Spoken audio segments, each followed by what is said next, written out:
Hello friends, Mandar here. I'm back with another video. Today we'll talk about some of the questions that I'm getting about upgrading from EB2 or EB3 to EB1. What is the priority date beyond which you should think about looking for alternative means of getting the green card? Because it will be painfully slow for you if you remain in EB2 or EB3. The second topic I will cover is what is the impact of potential Trump's second term in the office on EB immigration. There are a couple of challenges that USCIS is facing, or DHS in general, at the border. The cost of USCIS fees are increasing, including the citizenship cost. I'll be announcing my upcoming masterclass in EB1A. And finally, what can we expect from EB1 priority days in the upcoming months and years? So a lot of packed content, guys. Watch this video until the end and let's get started.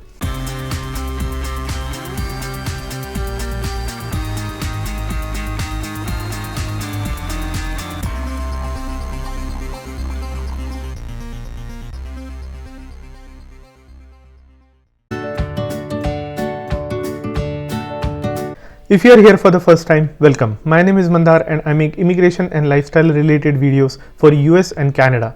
I'm not an immigration lawyer, so anything that I say on this video or on my channel is for information purpose only. And for your specific immigration needs, before you take any action, you should hire a competent immigration lawyer. Now check out the links in the description because those are affiliate links, and if you find something interesting, that will also help the channel. And while you are down there, do hit the like button. I'll also talk about Aura, my new sponsor of this video.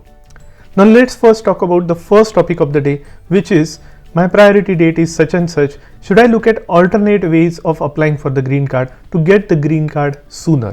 Now these are typically questions from people from the backlog countries such as India, where they have a priority date which is a decade old and it's still not current, especially in the EB2 or EB3 category. Now, having waited for such a long time, people kind of get frustrated, and that is understandable, to look for other opportunities such as EB5, EB1A or EB1C.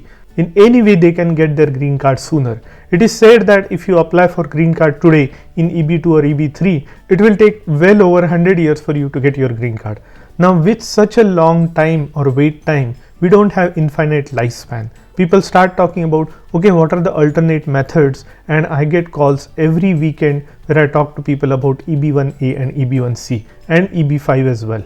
So let's talk about what is the threshold of your priority date beyond which you should really start thinking about some alternate methods. Now in my last couple of videos, I have been talking about how the dates will progress in the next 2 years or so. Specifically, I talk about EB2 and EB3. From the data I have seen, from the pending inventory that I have seen, incoming number of applicants that I have seen quarter over quarter for the last 2-3 years, I can say that for EB2 India and EB3 India, the priority dates will move forward by 1 year in October of 2024. So they will go towards somewhere around December of 2014. And the next year, which is October 2025 visa bulletin, these priority dates for EB2 India and EB3 India may go towards December of 2014 or even January of 2015. So that is my speculation. The reason I say this is because vast majority of the pool of applicants during these priority dates have already gotten their green cards. This is because the dates were current in the last couple of years and they stayed current for a full year, whereby they got their green cards. Remember the last Trump administration when there was a travel ban, all those family-based spillover numbers, these family-based category visa numbers that were not given out at the consulates because consulates were closed, either because of the pandemic or because of the Trump ban. Regardless, those visa numbers trickled down to EB category, and EB category moved significantly forward up until December of 2014. So many people during this time frame whose priority days fell before 2014 December, they got their green cards. And looking at the pending inventory that I have made several videos upon, I feel that in the next 2 years, these dates will advance to 2014, end of 2014. And that brings me to the sponsor of today's video. Have you ever done the Google search of your own name? Look what I have found when I did mine. Here's what comes up. While some of this information is relevant, the other makes me uncomfortable that my information is exposed for a sale like this. Data brokers sell your information to scammers, spammers, or anybody else who may want to target you. Your full name, email address, home address, your relatives' names, health information, it's all out there. That's why I have been using Aura, sponsor of today's video. Aura shows me which data brokers are selling my information and automatically submits opt-out request for me. Cleaning up my information not only helps reduce the amount of spam I get, but it also protects me from hackers who could use this information to help them access my social media accounts, bank accounts, or other sensitive information. Aura does so much more to protect my information and my family's information from online threats I can't see. I get other features like antivirus, VPN, password management, parental controls, identity theft insurance, and more without having to download several different apps. It's really easy to set up, and best of all, I get everything for one affordable price. You may already have one or two of these tools, but not having Aura is like locking the front door but leaving your back door wide open. Aura is always on, doing the hard work of keeping me safe so I can focus on other tasks with peace of mind. I value my privacy and I value yours. You can go to my link which is on the screen and in the description and start your free 2 weeks trial. So protect your information, your family, and have a peace of mind. That's Aura. Now, if your priority date is beyond January 2015 and beyond, the story is slightly different, because I see about 300 to 350,000 applicants that will be pending every year during that time frame for EB category, especially for backlog countries. And that is the reason, if nothing changes, if no new laws are passed, then these priority dates for EB2 and EB3 for India will move forward painfully slow. It would be like a week or a month per month. So what I would say is, if your priority date is around 2015 time frame, it might be worth for you to just wait another 3 to 4 years to get your green card instead of trying for EB1A or EB1C route, which is not convenient, by the way, especially EB1C route, if you don't straight away qualify. But if you have the priority date of 2016 and beyond, there is definitely a case for you to look at alternative methods such as EB1A or EB1C. Now reach out to me if you have specific questions regarding your particular priority date and what would I do if I were in your situation. You can set up 30 minutes with me on Calendly. The link is in the description. Now let's talk about the second question that I usually get. More and more it turns out that Trump will be the nominee for Republican Party for the elections coming up in November. What if he gets elected for the second term? What is the impact of that on immigration, especially the EB, employment based immigration? Now the thought is clear. If you look at the last Trump administration, there was a travel ban put on certain countries, and also there were a lot of restrictions that were put in place for the visa issuance at the consulates and also for renewing. Now there will be a good news and a bad news. The good news will be indirect good news. Really it will be mostly the bad news, because a lot of the visa processing, the denial rates is expected to skyrocket again, typically for the non-immigrant visas. But what about immigrant visas? Now immigrant visas is a mixed story. Based on what we saw in the last term, the visa issuance at the consulates will become increasingly difficult. What it means that less and less number of visas will be issued at the consulates. They will not finish the quota for the year for the EB based, for the family based category, and those visa numbers will spill over into employment based category. Now these spillovers mostly benefit for the people who are already in the United States, who are in the green card process. So those spillovers from FB category will be available to EB category, and they will trickle down from EB5, EB1, EB2 and so on. So EB1 will be the most beneficiary, followed by EB2. So this will be the indirect effect of extra visa numbers that will be available for EB category if Trump becomes the president for a second term. So that is my speculation. On the flip side, the visas or non-immigrant visas are going to be again tough to get by. Even the approvals for the extensions and amendments will become a tough story for many. There may not be any new laws that will be governed. We have heard that he is pro merit-based immigration, but there were no concrete steps that were taken or at least announced in the last term. Maybe there will be more steps that will be taken. Maybe the visa system will become similar to Australia or Canada, point-based system, but it's hard to imagine that that will happen in the second term. So that is just my speculation. That is just my thought on what would happen. Let me know in the comment section below, what do you think if Trump becomes the president for the second term? What will be its impact on the EB-based immigration? The next topic is, we saw those immigration bills, especially the Senate appropriations bill that had immigration clauses in it, did not go anywhere. Although it was passed in the Senate, did not go anywhere. The next bill, which was the spending bill, which was focused on the border and financial aid to the Ukraine and Middle East, that bill has also not been passed yet. It was $95 billion bill, another one $120 billion bill. None of those bills have immigration clauses in it. And then the worst thing is USCIS is claiming that they are short of funds, or ICE, who is the Immigration Enforcement Agency, they are short of funds for the border. So they will have to reallocate their portfolio money for these different departments. Now I don't know how, if these bills, funding bills, are not passed in time, there will be stopgap measures. But in the meantime, they will have to redistribute the funds, reappropriate the funds for different agencies. And this may not be a good news for USCIS if they lose any funds to these border agencies. Another thing that is coming on the horizon is the fee increases. That will offset some of these costs, but I don't know how much of that extra revenue is going to go towards processing of the applications in EB category. I don't have much of a confidence towards improved processing time because of these fee increases.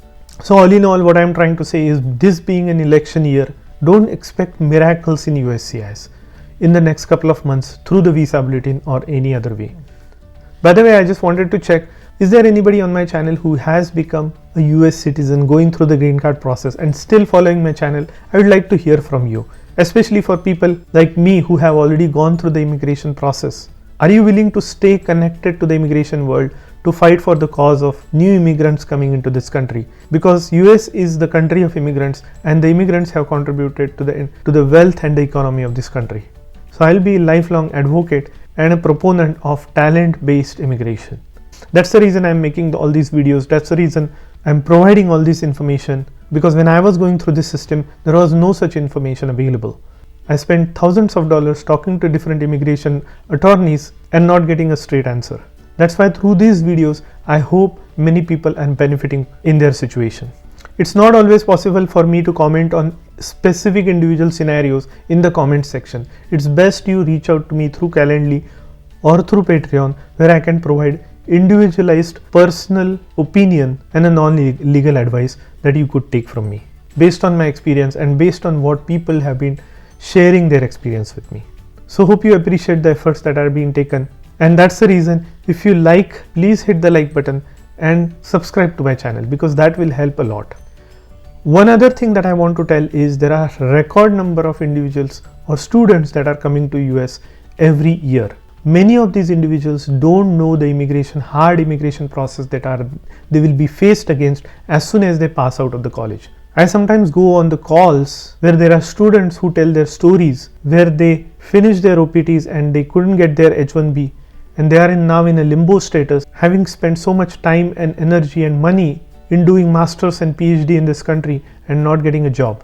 Now this is not the story for everybody, but there are vast majority of people who are facing visa challenges and immigration challenges even after doing highest amount of studies such as masters and PhD.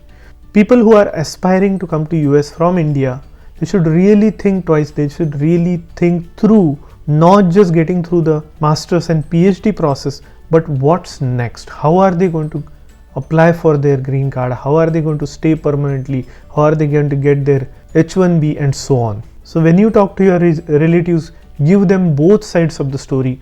Don't just talk about the life in the US, also talk about the hardships to permanently settle here. That will be your contribution to the student population. Let me know if I am wrong in this point. If I am wrong, I'll be happy to know why. I just recently watched the movie Donkey on Netflix. It was a story of few people from India who went through hardships to get to the UK through different channels. And then eventually they had to come back to India.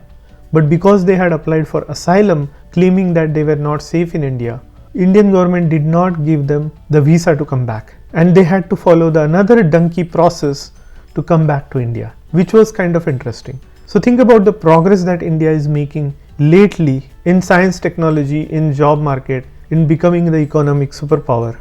And how much time and energy do you want to spend in coming to United States, working through all these visa challenges just to live the American dream?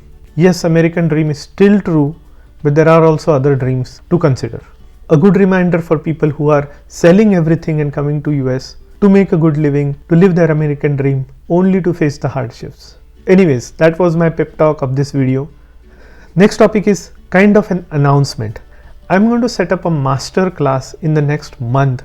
I'll give more details about this master class. It will be a 90-minute course where I will talk about intricate details of EB1 visa, EB1A in particular, how USCIS processing and interpretation of this visa has changed throughout the years, and what are the things that you can look into your profile, your experience, your accomplishments from the past to qualify for EB1A.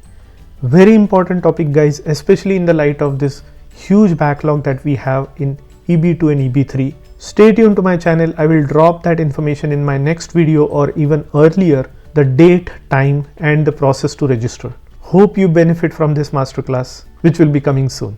And then the last topic of the day is what will happen with EB1 priority dates. As you know, many people who are stuck in EB2 and EB3 category for decade-long green card wait are considering applying in EB1A or EB1C. In fact, every week I take at least a handful of calls for EB1A and EB1C. There are a lot of people who are jumping queue from EB3, EB2 to EB1A. So what does this mean? This means that EB1 visa numbers are getting used up more and more. The people who are upgrading from EB2 and EB3 are not just upgrading, they are bringing their older priority date into the queue. So if you are somebody who has freshly graduated as PhD or just come in from some other country and applying for EB1A or EB1C, know that there are people who are coming from EB2 and EB3 categories with previous priority dates who will get their green card before you. So EB1 has an advantage of getting the spillovers or first crack at the spillovers, whatever they get from FB category or from EB5. But they also have the disadvantage of people entering into this EB1 pool from EB2 and EB3. So there are headwinds and tailwinds at the same time for EB1A category, for EB1 category. How it will transfer in terms of priority date is to be seen, but I wouldn't be surprised if there is further retrogression in EB1. My optimistic scenario is EB1 will become current in October visa bulletin, but briefly it might again retrogress a little bit.